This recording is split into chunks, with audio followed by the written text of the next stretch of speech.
Kita belum pernah menghadapi tantangan sebesar pada saat pandemi. Dan pertama kali selama 50 tahun Bluebird berdiri membukukan net loss. Pernah terjadi suatu demonstrasi besar-besaran di luar. Sehingga pada saat itu terkesan bahwa ini perusahaan-perusahaan lama pada nggak mau berkembang nih, nggak mau beradaptasi dengan teknologi yang ada. Bluebird itu adalah perusahaan taksi pertama di dunia yang meluncurkan taksi mobile reservation pada tahun 2012. Jadi sebelum adanya Uber, sebelum adanya online company yang lain. Nah, mulai tahun 1972 dengan 25 kendaraan, Bluebird berkembang sehingga saat ini kami memiliki dan mengoperasikan lebih dari 30.000 kendaraan. Jadi mulai 1 Mei 1972, almarhumah Ibu Mutiara Siti Fatimah Djoko Sutono mendirikan Bluebird dengan mempunyai suatu visi, yaitu kesejahteraan dari seluruh stakeholder. Seperti kita ketahui bersama, stakeholder itu bukan hanya shareholder. Stakeholder itu termasuk di dalamnya shareholder, termasuk di dalamnya para customer, termasuk di dalamnya para karyawan, para pengemudi dalam hal Bluebird, dan juga semua yang bersentuhan dengan kegiatan dari bisnis Bluebird Group itu sendiri. Yang tidak kalah pentingnya adalah lingkungan hidup juga. Ya, jadi kita mempunyai suatu visi di mana kita berusaha semaksimal mungkin untuk selalu memberikan kesejahteraan. Nah, untuk itu juga nama Bluebird dipilih. Bluebird adalah burung pembawa kebahagiaan. Tapi banyak sekali jenis kebahagiaan, namun pada saat itu almarhumah selalu mengingatkan kepada saya bahwa kebahagiaan yang paling utama adalah kebahagiaan untuk memberi. Nah, untuk kita bisa memberi, maka kita harus memiliki. Tapi kita juga harus ingat, memiliki itu bukan berarti hanya memiliki materi. Kita bisa memiliki ilmu pengetahuan yang bisa kita bagi. Kita bisa memiliki senyuman aja kalau pagi hari. Nah, itulah filosofi-filosofi yang saya pelajari dari pemilihan nama Bluebird itu sendiri. Nah, mulai tahun 1972 dengan 25 kendaraan, Bluebird berkembang sehingga saat ini kami memiliki dan mengoperasikan lebih dari 30.000 kendaraan. Dan di dalamnya tentu saja ada sekitar 40.000 pengemudi dan karyawan yang bergabung di dalam keluarga besar Bluebird. Namun perjalanan Bluebird selama 53 tahun itu nggak mudah. Ya, pada saat Bluebird berdiri dengan 25 kendaraan, pesaing-pesaing kita itu sudah merupakan perusahaan-perusahaan besar. Jadi kalau misalnya para hadirin di sini pernah mempelajari mengenai David versus Goliath, nah kita pada saat itu adalah Davidnya. Bluebird dengan 25 kendaraan against beberapa perusahaan yang sudah memiliki ribuan kendaraan pada saat itu. Namun dengan bermodal tekad yang kuat, dengan nilai-nilai dasar yaitu kejujuran yang pertama pada saat itu. Dan kita juga percaya bahwa sukses yang berkesinambungan itu harus dilakukan step by step. Berdasarkan kerja keras, disiplin yang tinggi. Dan value keempat dari awal berdirinya Bluebird adalah kekeluargaan. Ya, di mana nilai-nilai kekeluargaan itu benar-benar dari awal dimasukkan ke dalam nilai-nilai perusahaan. Dengan berjalannya waktu, kita juga menghadapi banyak sekali tantangan. Kita juga sudah berevolusi dan selalu berusaha beradaptasi terhadap teknologi yang ada. Mungkin di sini tidak ada yang tahu bahwa sebenarnya Bluebird itu adalah perusahaan taksi pertama di dunia yang meluncurkan taksi mobile reservation pada tahun 2012. Jadi sebelum adanya Uber, sebelum adanya online company yang lain. Namun apa yang sebenarnya terjadi? Nah, seringkali kita pada saat bertransformasi, pada saat kita melakukan pembelajaran, itu kita terlalu terfokus kepada apa yang harus kita lakukan pada saat ini. Nah, sehingga pada saat itu meskipun kita sudah setiap kali berusaha untuk beradaptasi dengan perkembangan teknologi, tadi sebelum 2012 misalnya kita juga sudah melakukan call center 24 jam, Kita juga perusahaan taksi pertama di Indonesia yang memasang AC di dalam taksinya. Kita perusahaan taksi pertama di Indonesia yang menggunakan radio untuk sistem reservasi.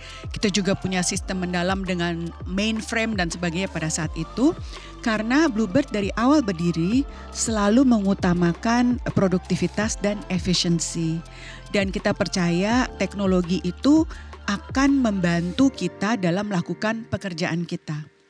Nah, kembali lagi tadi cerita saya yang 2012 kita meluncurkan taxi mobile reservation, kok bisa kena adanya tantangan pada saat 2015 ya. Saya nggak tahu di antara hadirin sekalian ingat nggak pada saat itu pernah terjadi suatu demonstrasi besar-besaran di luar. Sehingga dari perusahaan-perusahaan transportasi darat yang ada di Indonesia. Sehingga pada saat itu terkesan bahwa ini perusahaan-perusahaan lama pada nggak mau berkembang nih, nggak mau beradaptasi dengan teknologi yang ada. Padahal pada saat itu kami mungkin terlalu terfokus kepada hal-hal yang kita lakukan incremental growth pada saat itu ya. Sehingga mungkin kita lupa melihat bahwa perkembangan di dunia ini segitu cepatnya. Kita di Bluebird waktu itu sempat meluncurkan satu video yang mungkin nanti bisa diunduh mengenai berubah. Apa artinya berubah untuk Bluebird pada saat itu? Yang pertama kali kita harus menyadari bahwa cara kita melihat dunia itu harus berbeda dengan sebelumnya. Saya sampaikan internally, dulu nih kita jago banget nih sebagai Formula One driver gitu ya. F1 itu udah jago banget. Karena kita udah hafal rute-rutenya dan sebagainya, kita udah hafal instrumen-instrumennya. Tapi ternyata sekarang kita harus menjadi rally car driver. Nah itu berbeda gitu kan. Lingkungannya juga berbeda, kita harus masuk ke hutan, banyak sekali perubahan-perubahan yang terjadi. Sehingga kita harus selalu sensitif untuk melihat hal-hal apa yang bisa kita pelajari dari perubahan-perubahan di luar sana. Nah, dari sejak saat itu kita lebih peka. Kita lebih peka, jadi bukan berarti sebelumnya kita tidak berusaha untuk selalu memberikan layanan terbaik, tetapi kita menjadi lebih peka untuk menggunakan instrumen-instrumen yang lain sehingga kita bisa lebih mendekatkan diri kepada keinginan dan perubahan-perubahan kebutuhan dari customer kita, dari lingkungan kita, dari pengemudi kita dan karyawan kita sendiri juga. Nah, ini nanti mungkin kita bisa cerita lebih banyak lagi di segmen selanjutnya. Nah, pada saat setelah kita menghadapi tantangan digitalization pada saat itu, kita melakukan perubahan strategi sedikit. Kita mempunyai satu strategi yang dinamakan 3C. Ya, kita consolidate karena bagaimanapun juga kita perlu mengenal diri kita sendiri dan kita perlu melakukan efisiensi dan produktivitas sehingga kita siap untuk menghadapi tantangan-tantangan di luar. Kita harus collaborate.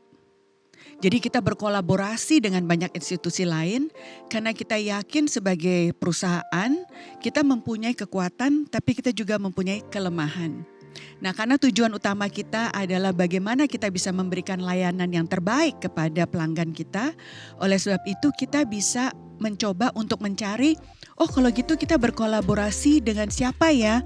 Sehingga kita bisa lebih mudah dan lebih cepat dalam beradaptasi. Dan yang ketiga adalah co-create. Co-create itu artinya kita mulai melihat hal-hal baru apa yang kita bisa lakukan dengan bekerja sama dengan generasi baru, dengan para startup misalnya. Jadi kita meluncurkan 3C strategi pada saat kita menghadapi digitalization pada tahun 2015. Baru kita mulai menanjak meningkat, kemudian tahun 2018 kita sudah mulai alih generasi. Tahu-tahu tahun 2020 kita terkena dampak pandemi. Masih ingat semua ya waktu itu pada saat pandemi ya. Kita memang Bluebird sebagai perusahaan yang sudah 50 tahun pada saat itu, kita sudah menghadapi banyak sekali tantangan. Tapi kita belum pernah menghadapi tantangan sebesar pada saat pandemi. Kenapa? Karena kita nggak bisa ngelihat tantangannya. Ya kita tuh nggak kelihatan dan kita juga nggak tahu berapa lama nih akan terjadi. Sehingga kita juga perlu melakukan perubahan-perubahan.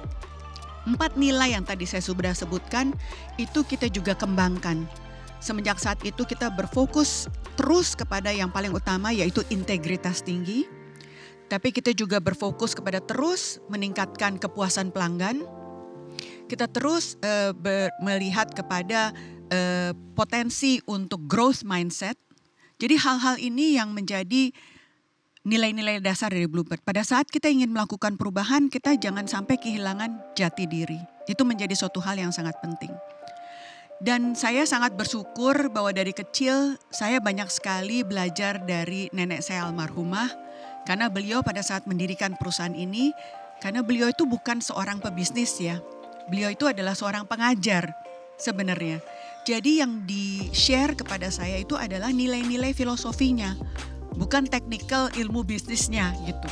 Jadi saya sangat bersyukur saya bisa mempelajari hal-hal tersebut dari beliau. Salah satunya yang selalu disampaikan adalah kita selalu harus melihat challenge itu sebagai suatu tantangan. Jadi beliau selalu menyampaikan kepada saya, sukses itu diukur dari berapa kali kita jatuh, berdiri dan berlari lagi. Ya, jadi setiap kali kita menghadapi tantangan, kita harus melihat itu sebagai suatu kesempatan untuk belajar. Sebagai suatu kesempatan untuk bisa memperbaiki diri. Baik diri sendiri maupun secara besarnya sebagai perusahaan kan. Tapi perusahaan itu kan semua juga harus dimulai dari diri kita sendiri ya. Nah, semenjak saat itu, pada saat kita tertimpa pandemi yang cukup berat untuk Bluebird, di mana revenue kita, saya ingat banget waktu bulan Maret 2020 itu turun sampai 70%. Sehingga tahun 2020 secara keseluruhan, meskipun di Januari Februari kita sudah mengalami peningkatan yang luar biasa, karena Maret itu langsung terjun bebas, sehingga 2020 kita mengalami penurunan sekitar 50% dari revenue. Dan pertama kali selama 50 tahun Bluebird berdiri membukukan net loss. Ya, jadi pada saat itu kita benar-benar menghadapi tantangan yang luar biasa. Pada saat itu saya sebagai direktur utama, sebagai seorang CEO, dihadapi pilihan-pilihan yang sangat rumit. Tetapi saya ingat lagi gitu nasihat almarhumah. Beliau selalu bilang bahwa hidup ini selalu itu bagaimana caranya kita membuat keputusan yang terbaik di antara yang paling rumit gitu ya. Itulah pembelajaran kita. Nah pada saat itu kita dihadapi beberapa pilihan sebenarnya. Apakah kita mau tutup aja gitu karena kita nggak tahu nih udah rugi gimana caranya.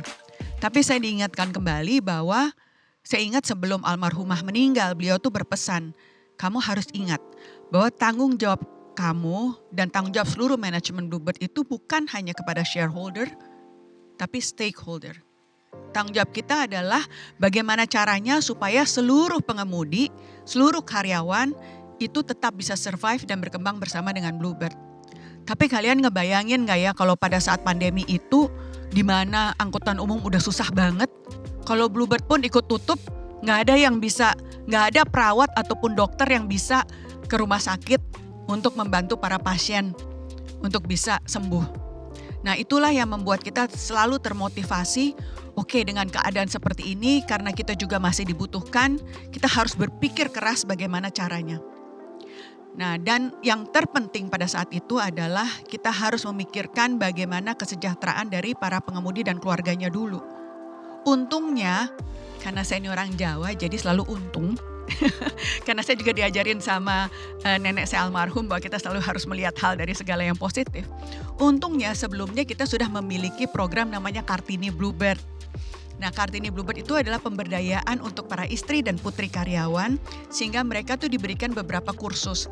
Nah pada saat pandemi pengemudi kita tetap harus beroperasi, kan harus warung-warung semua pada tutup. Sehingga kita memberdayakan para istri pengemudi ini untuk bisa membantu memasak masakan untuk para pengemudi yang bekerja. Nah jadi tuh semua tuh akhirnya terlihat bahwa kekeluargaan kita, kebersamaan kita, semua proyek-proyek yang dilakukan dari kita untuk kita itu sangat berguna pada saat kita menghadapi tantangan yang luar biasa seperti pada saat pandemi. Nah, untungnya juga kita juga mendapatkan dukungan dari pemerintah saat itu karena pengemudi kita masih harus beroperasi, maka kita diberikan kesempatan untuk mendapatkan injection ya duluan, sehingga kita juga bisa memproteksi para pengemudi sehingga tidak terpapar virus pada saat itu.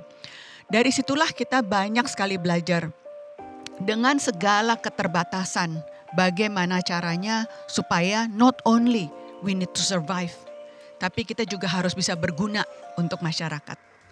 Nah, itu kita melihat apa layanan-layanan yang kita bisa launching. Salah satunya adalah layanan khusus untuk membawa pasien ke rumah sakit.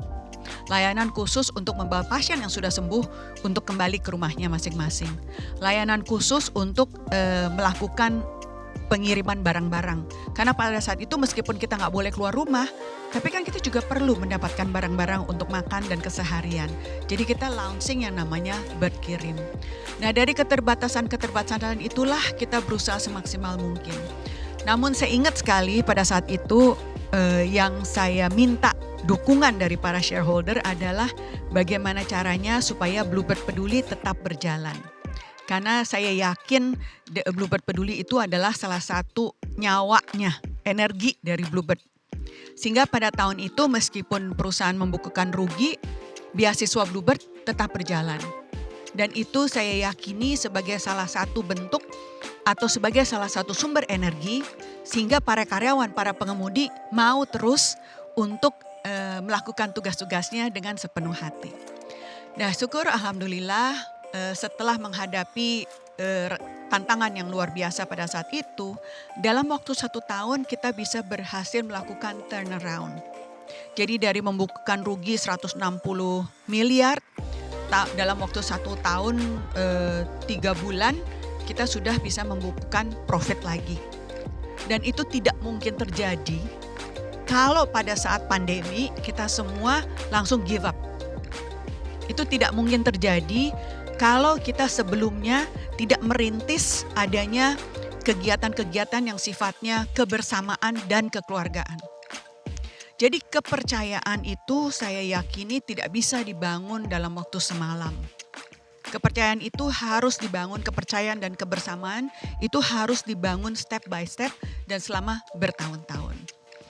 Nah, dengan berjalannya waktu setelah kita melalui masa pandemi, kita sudah melalui tantangan yang terberat selama 53 tahun. Alhamdulillah sampai saat ini kita masih terus berkembang dengan perkembangan revenue yang masih 2 digit dan juga bisa berhasil mempertahankan profit yang cukup baik. Nah, apakah profit itu menjadi tujuan akhir?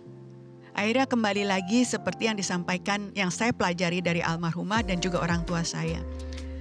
Pada saat yang kebahagiaan yang paling utama adalah kebahagiaan untuk bisa memberi.